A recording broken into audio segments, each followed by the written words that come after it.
સંભલ હિંસા મામલે સીએમ યોગી આકરા પાણીએ ઉપદ્રવીઓ પાસેથી નુકસાન વસૂલાશે। યુપીમાં સંભલ હિંસાને લઈને સીએમ યોગી આકરા પાણીએ છે તેમણે આદેશ આપી દીધો છે કે સંભલ હિંસામાં થયેલું નુકસાન ઉપદ્રવીઓ પાસેથી વસૂલવામાં આવે। સરકારી અધિકારીઓએ જણાવ્યું હતું કે 100થી પણ વધુ ઉપદ્રવીઓને ચિહ્નિત કરવામાં આવી ચૂક્યા છે। આ ઉપદ્રવીઓના પોસ્ટર જાહેર સ્થળો પર લગાવવામાં આવશે। તેમની પાસેથી જાહેર સંપત્તિને થયેલું નુકસાન વસૂલાશે।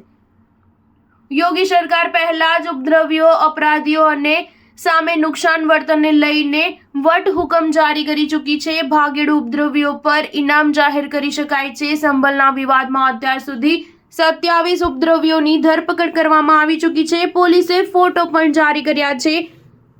મુરાદાબાદના કમિશનરે શાસનને સંભલના વિવાદ અંગે તૈયાર કરવામાં આવેલો રિપોર્ટ મોકલ્યો છે। તેમને શાસનના બધા પાસાઓ અંગે અવગત કરવામાં આવ્યા છે। સંભલમાં સ્થિતિ ધીમે ધીમે સામાન્ય થઈ રહી છે। જો કે હજી સુધી ઇન્ટરનેટ સેવા શરૂ થઈ નથી। સોશિયલ મીડિયા પર ચાંપતી નજર રાખવામાં આવી છે। જામા મસ્જિદના આસપાસના વિસ્તારોને છોડીને આખા શહેર બજારો સંપૂર્ણપણે ખુલ્લા રહ્યા, પરંતુ બધે સન્નાટો હતો।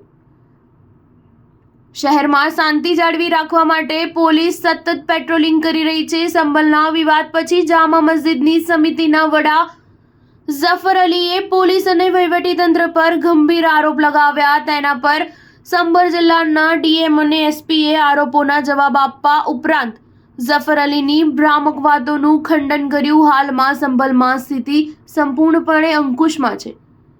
હિન્દુ પક્ષે જણાવ્યું હતું કે સંભલનો બીજો સર્વે કરવામાં આવ્યો તે કંઈ ઉતાવળે કરવામાં આવ્યો ન હતો, પણ એડવોકેટ અને કમિશનરના આદેશના પગલે કરવામાં આવ્યા હતા, એમ હિન્દુ પક્ષના વકીલે જણાવ્યું હતું। મસ્જિદની મેનેજમેન્ટ સમિતિના વલણને પડકારતા તેમણે આ વાત કહી હતી। સ્ટાર ન્યૂઝ 7 હંમેશા સચ્ચાઈની સાથે।